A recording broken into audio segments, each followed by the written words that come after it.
Bon, bonjour tout le monde, enfin rebonjour. Je voulais préciser un petit peu par rapport à la vidéo que j'ai fait tout à l'heure. Si vous ne l'avez pas vu, c'est important de la voir. J'ai parlé des Shandialou, la différence entre le royaume des âmes justes, l'au-delà, le vrai au-delà, et le royaume des morts, hein, le royaume dans lequel nous sommes là. Le royaume de notre existence,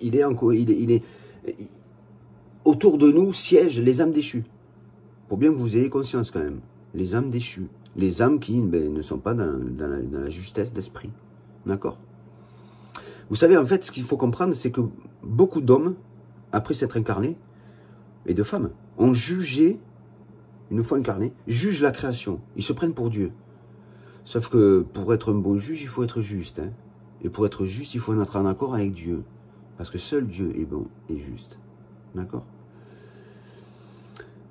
Donc, ce qu'il faut bien comprendre, c'est que tout est question de gravité. Si vous êtes lié à l'alimentation liée au plaisir et à la sexualité, donc cette forme d'amour que vous pensez être amour, ce n'est pas de l'amour, c'est du plaisir. Hein?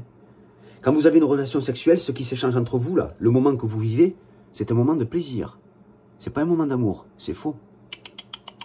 Non, l'amour, c'est une présence, c'est un partage de présence. Vous aimez la présence d'une personne, vous aimez l'amour qu'elle partage par sa présence. Ça, c'est de l'amour, c'est l'énergie de l'amour. Elle est beaucoup plus sensible. C'est pas la même énergie. Vous savez, on va tous se faire plaisir dans des endroits. En fait, on partage tous les plaisirs avec les gens. Mais quand vous comprendrez que tout le monde partage ses plaisirs, vous comprendrez que chacun est égoïste dans sa réalité. L'amour, c'est pas quelque chose d'égoïste. C'est quelque chose de pluridimensionnel. D'accord? On est à plusieurs dans cette dimension-là, dans l'amour. Dans l'égoïsme, dans le plaisir, on est tout seul, en fait. C'est pour ça que dans l'égoïsme, les hommes, les femmes ont peur et n'aiment pas la solitude.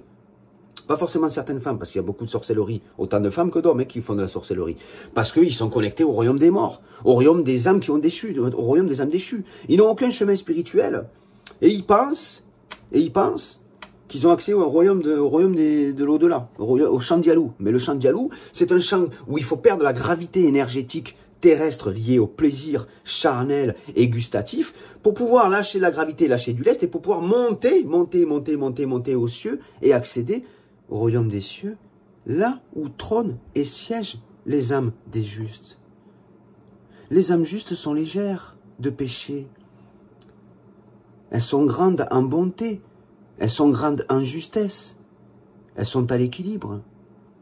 Et ce qui est à l'équilibre se rapproche de Dieu, du divin. Alors, je vous dis en haut, mais ce n'est pas forcément en haut, c'est pour vous parler de gravité, parce que dans ce grand univers, il n'y a pas de haut, il n'y a pas de bas, d'accord? Il n'y a pas de droite, il n'y a pas de gauche. Mais quelque part, c'est une question de gravité. C'est pas quelque part, c'est une question de gravité. Donc, sachez vous éloigner des énergies du plaisir pour vous rapprocher des énergies de l'amour.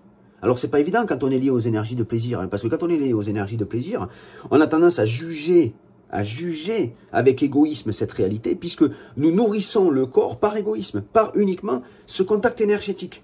Le plaisir, nous mangeons pour le plaisir, nous buvons pour le plaisir, nous sortons pour le plaisir, nous allons avec les gens pour le plaisir. Mais en fait, c'est pas pour être avec les gens que nous sortons, c'est pas pour être avec les gens que nous allons manger au restaurant, c'est pas pour être avec les gens que nous allons en boîte de nuit. Non, c'est pour nous faire plaisir que nous allons en boîte de nuit. C'est pour nous faire plaisir que nous buvons de l'alcool, c'est pour nous faire plaisir que nous allons avoir une relation sexuelle. C'est pas pour faire plaisir à l'autre avec qui nous avons une relation sexuelle, non, puisqu'au final, le plaisir, il faut être à deux pour l'avoir.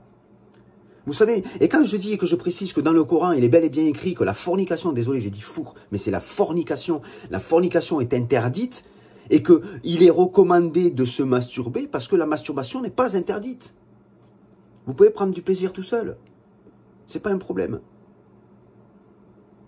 Si ça peut vous aider à vous éloigner de ce plaisir partagé avec les autres, ça vous éloignera de l'ego avec lequel vous vivez. C'est marqué dans le Coran. Je ne prends pas qu'un livre, hein, je ne prends pas que la Bible, je ne prends pas que le Coran, je ne prends pas tout ça. Et puis, j'ai même pas besoin de les lire, tout vient à moi. Tac, tac, tac, tac, tac, tac, tout m'arrive aux oreilles. Tout ce que j'ai besoin d'entendre arrive à mes oreilles. Tout ce que j'ai besoin de voir arrive à mes yeux. Voilà. Et sachez que j'ai eu une vision où j'ai vu un sachet de pâtes ouverte avec une araignée en plein milieu. Et quelques secondes après, j'ai vu une araignée sur mon pied gauche. D'accord? Je vous laisse comprendre ce que cela signifie. Je vous souhaite une très bonne journée et puis je vous dis à bientôt.